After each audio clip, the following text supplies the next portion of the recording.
Crew is a comedy series on Netflix starring Kevin James. It's 10 episodes long. It is a series about a NASCAR crew, and Kevin James heads up the crew. He's the crew chief. He heads up the team there, and their sort of hilarious antics around the NASCAR circuit.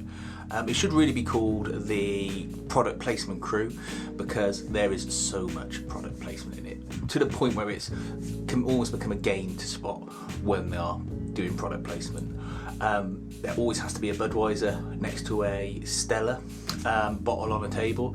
There are scenes where they just walk in holding drinks bottles. There's a gym setup where there is a suspiciously placed piece of gym equipment with its product name prominently displayed, always in like the background, and it just goes on and on and on. And it does detract from the show. And the other thing it's got is a terrible laugh track, like a really annoying laugh track. And I think that's to set up the sort of lamed up jokes that they have in it, which is a real shame, because I thought, look, Kevin James is a very talented actor. I don't think he gets a lot of credit for what he does, because he tends to do sort of clowning around and these sitcoms, which I get it, it's money, he probably gets a lot of money for doing it, and why not? Fair enough. But if you've seen his YouTube channel, you'll see that he's capable of a lot more than he shows on these kind of shows.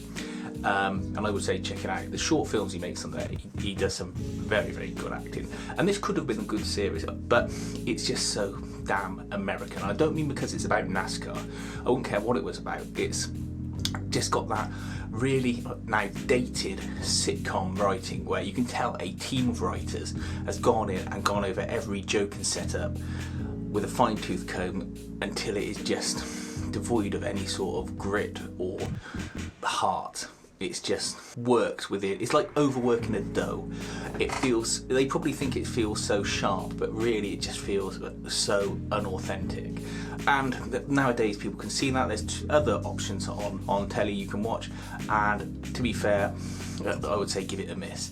I've watched 8 episodes at the time of doing this video, and I'm not going to watch the last 2. I got through most of them by having them on in the background whilst I was working out on the telly that I've got in the garage, which is about the right place for it, because you can sort of half pay attention, but if I had to sit down and watch all of these with my full attention, it would be you'll be sort of soul destroying. And like I said, it's a real shame, because Kevin James is very talented. If they'd stripped this back, made it a bit more rough and ready, got rid of the sort of walk-on gag, pause for laughter, next gag sort of set up production, then I think it will be way, way better. I didn't want to just review it after looking at the first 1 or 2 episodes. I wanted to get a good way through it, but it just doesn't really improve. But I suppose at least they all got paid. Let me know what you think about it. You may love it. Maybe it's just me being an English person with English sensibilities. I'm used to a sort of a less polished sitcom format. You know, for me, I didn't like it. And I say it's a real shame. Please feel free to like and subscribe, and thanks for watching.